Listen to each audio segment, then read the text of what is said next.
Break के बाद स्वागत है। बंगाल के संग्राम में 2 चरण हो चुके हैं, लेकिन बीजेपी अब भी इस नारे पर कायम है कि 2 मई को बंगाल में परिवर्तन आएगा और ममता दीदी की विदाई होगी। बंगाल के रण के एक सूत्रधार यूपी के डिप्टी सीएम केशव प्रसाद मौर्य भी हैं, जो कई महीनों से बंगाल में बीजेपी के लिए जमीन तैयार कर रहे हैं। तीसरे और चौथे चरण में जिन 35 सीटों पर मतदान होना है, उनका प्रभार केशव प्रसाद मौर्य के पास है। क्या तैयारी है बीजेपी की तीसरे और चौथे चरण के लिए?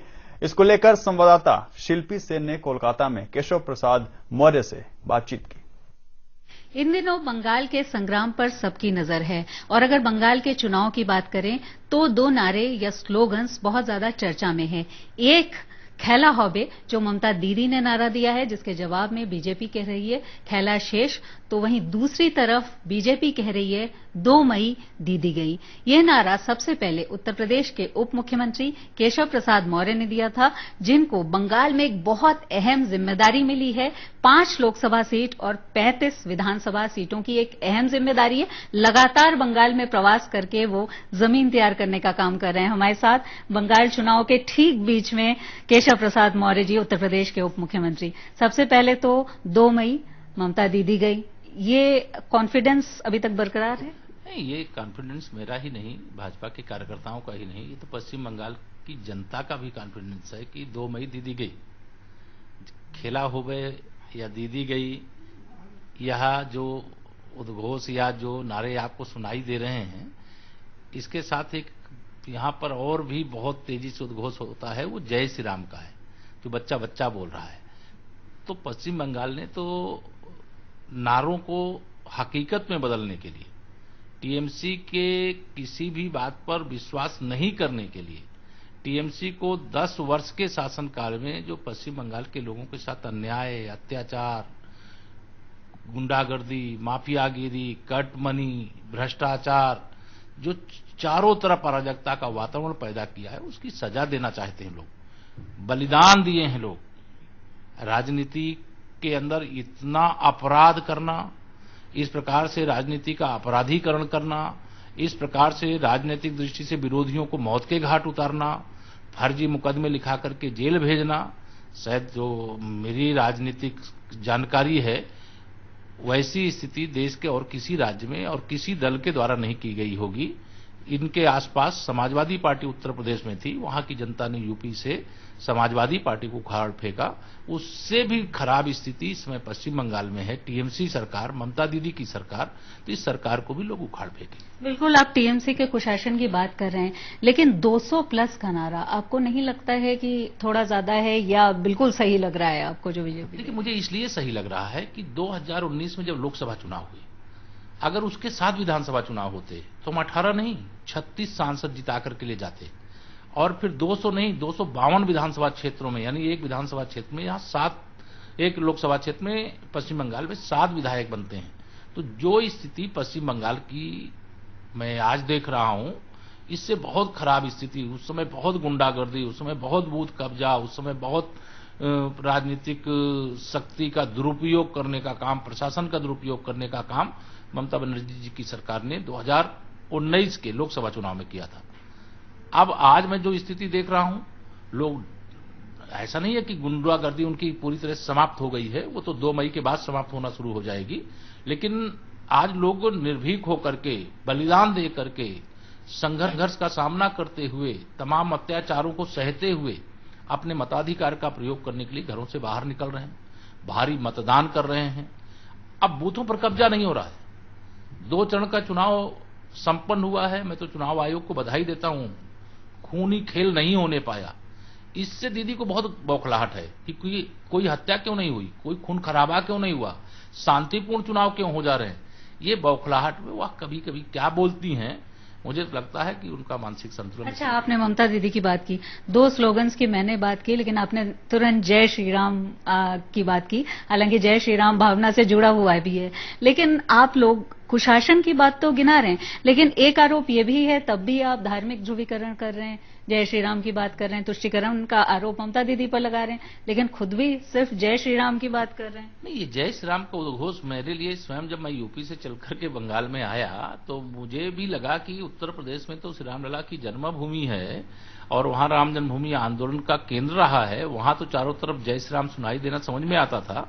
लेकिन जब मैं यहां पर आया तो 2019 के लोकसभा चुनाव के बाद और 21 के विधानसभा चुनाव की तैयारी के बीच में यह उद्घोष आजादी पाने के लिए जैसे वंदे मातरम, वैसे ममता दीदी से आजादी पाने के लिए, टीएमसी से आजादी पाने के लिए जय श्री राम, ये तो बंगाल का बच्चा बच्चा बोल रहा है। तो मैं तो स्वयं आश्चर्यचकित था। लेकिन आज कोई हम ध्रुवीकरण को ध्यान में रख करके नहीं, और हमारा कभी लक्ष्य भी नहीं होता, अगर हम सबका साथ, सबका विकास, सबके विश्वास की बात करते हैं और सबके लिए काम कर रहे हैं, सबको सम्मान दे रहे हैं, आस्थान दे रहे हैं, देश में हमारी सरकार है उसके माध्यम से, प्रदेशों में हमारी सरकार है उसके माध्यम से, तो यह आरोप हमारे ऊपर लगाना कि हम तुष्टीकरण करते हैं, कतई नहीं करते हैं। ये काम ममता दीदी जी करती हैं, जिनका एक सूत्रीय लक्ष्य है घुसपैठियों का साथ, भतीजे का विकास। सबका साथ, सबका विकास, सबका विश्वास, अभी आपने बात की, यानी विकास की बात कर रहे हैं। ये भी बात आप लोग कह रहे हैं कि मनमोहन सिंह अपने 10 साल में कभी आए नहीं और नरेंद्र मोदी जी इतनी बार बंगाल आए हैं, तो उनके समय में आपको लगता है कि बंगाल का विकास हुआ, जबकि ममता दीदी तो यही। ममता दीदी क्या है कि ये बंगाल को लेकर के, आसाम को लेकर के ये विषय आया है कि आसाम के राज्यसभा सदस्य रहते हुए, कांग्रेस के प्रधानमंत्री रहते हुए मनमोहन सिंह जी का आसाम में भी उतना जाना नहीं हुआ, बंगाल में भी उतना आना नहीं हुआ। लेकिन माननीय प्रधानमंत्री जी 35 से अधिक बार आना, कार्यक्रमों का में हिस्सा लेना और कार्यक्रमों में हिस्सा लेकर के विकास की दृष्टि से जो केंद्र सरकार सीधे कर सकती है वो काम को करना, जिसमें राज्य सरकार माध्यम होती है उस काम में बाधा पड़ना सुनिश्चित है। जैसे श्री अखिलेश यादव जी उत्तर प्रदेश में बाधा डालते थे, वैसे दीदी ममता बनर्जी पश्चिम बंगाल में बाधा डालती। यहां का लगभग 73 लाख किसान प्रधानमंत्री किसान सम्मान निधि पाने की प्रतीक्षा में है।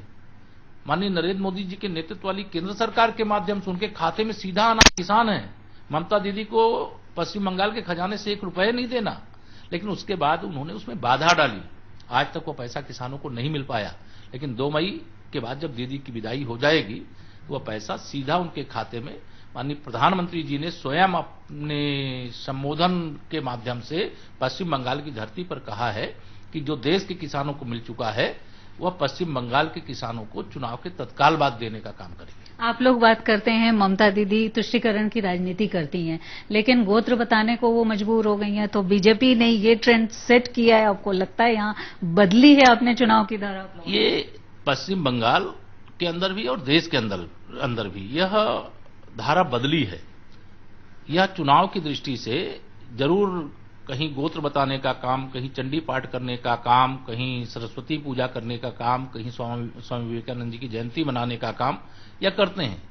और देश के अंदर जैसे कांग्रेस है तो कांग्रेस का भी यही चरित्र रहा है। उत्तर प्रदेश के अंदर समाजवादी पार्टी तो उसका भी यही चरित्र रहा है। इनको अब लगता है कि अब हम मुस्लिम तुष्टीकरण की राजनीति के आधार पर सत्ता नहीं प्राप्त कर सकते हैं, चलो नाटक करते हैं, अभिनय करते हैं। अरे स्वाभाविक तौर से आप चंडी पाठ करो, मां की पूजा करो, जो अन्य अनुष्ठान है धार्मिक वो करो। अगर आपको गोत्र बताना पड़ रहा है, आपको जाति बतानी पड़ रही है, तो लोग समझ जाते हैं कि ये तो केवल चुनाव के लिए जाति बता रहे हैं, धर्म बता रहे हैं, गोत्र बता रहे हैं, पाठ कर रहे हैं। अगर वास्तव में ऐसे होते तो इनको ये जवाब देने की जरूरत नहीं थी।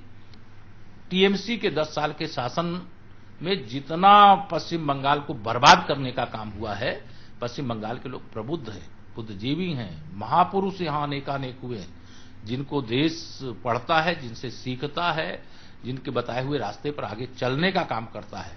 तो इसके कारण से हमें पश्चिम बंगाल में जो टीएमसी सरकार की असफलता है उसकी वजह से भी बहुत हमें समर्थन मिल रहा है, क्योंकि सभी मोर्चों पर महिलाएं तो मतलब असुरक्षा की दृष्टि से देखा जाए तो पश्चिम बंगाल में जितना असुरक्षित बहनें हैं, बेटियां हैं, उतना देश के अंदर कहीं ऐसी स्थिति है। टीएमसी का कुशासन है, लेकिन संगठन ने अपनी भी तैयारी की होगी। जिस तरह से उत्तर प्रदेश में ओबीसी प्लस दलित का कॉम्बिनेशन बना था, आपके जो प्रभार के क्षेत्र हैं खासतौर पर, जिसमें मथुआ समुदाय भी है, जिसमें उत्तर भारतीय भी हैं, तो आपको लगता है कि ये कॉम्बिनेशन, क्योंकि अभी चुनाव होना है, तो उसमें संगठन ने काम किया है और उसमें कितनी बड़ी जीत का दावा करते हैं?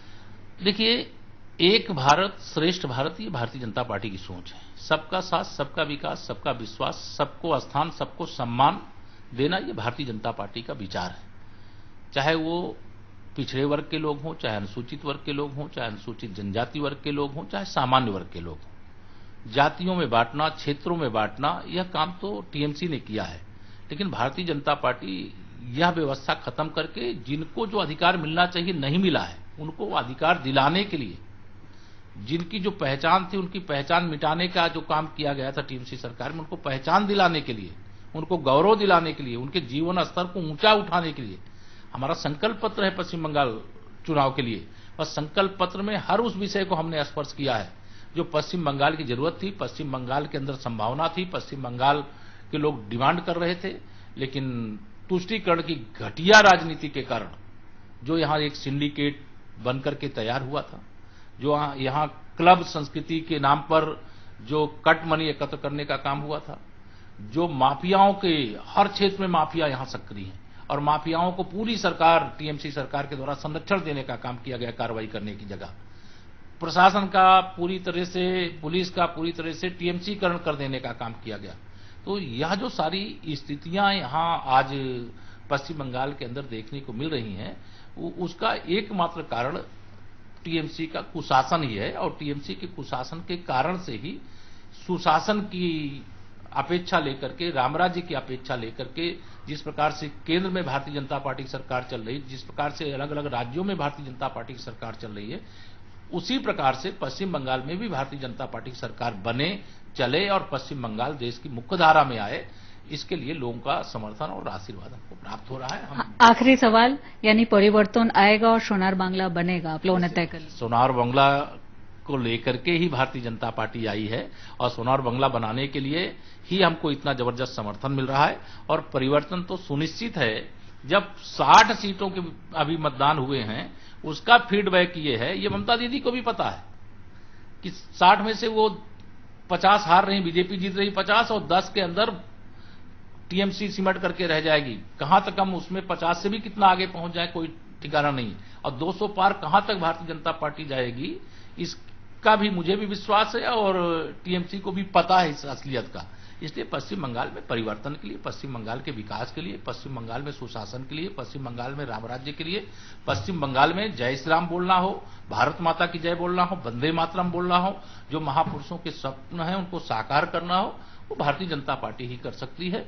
और इस दिशा में ही हम लोग आगे बढ़ेंगे। शुक्रिया हमसे बातचीत के लिए। तो ये हैं केशव प्रसाद मौर्य, उत्तर प्रदेश के उप मुख्यमंत्री और बंगाल में चुनाव की रणनीति के एक सूत्रधार। और हम ये कह सकते हैं कि अगर बीजेपी जो जीत का दावा कर रही है, वो जीत अगर हासिल होती है तो जीत के भी नायक कहे जाएंगे, क्योंकि जिस तरह से बंगाल में बीजेपी ने अपना पूरा जोर लगाया है ममता दीदी के खिलाफ, और ममता दीदी भी पूरी तरह से इसका विरोध कर रही हैं, लेकिन पार्टी के पास अपने मुद्दे हैं और एक भारत और श्रेष्ठ भारत की बात पार्टी करती है, लेकिन सोनार बांग्ला भी गढ़ने की बात करती है, क्योंकि इसके लिए उनको लगता है कि टीएमसी के शासनकाल में जो कुशासन रहा है उससे बंगाल के लोगों का नुकसान हुआ है। कैमरामैन रजनीश कुमार के साथ शिल्पी सेन, सहारा न्यूज ब्यूरो, कोलकाता।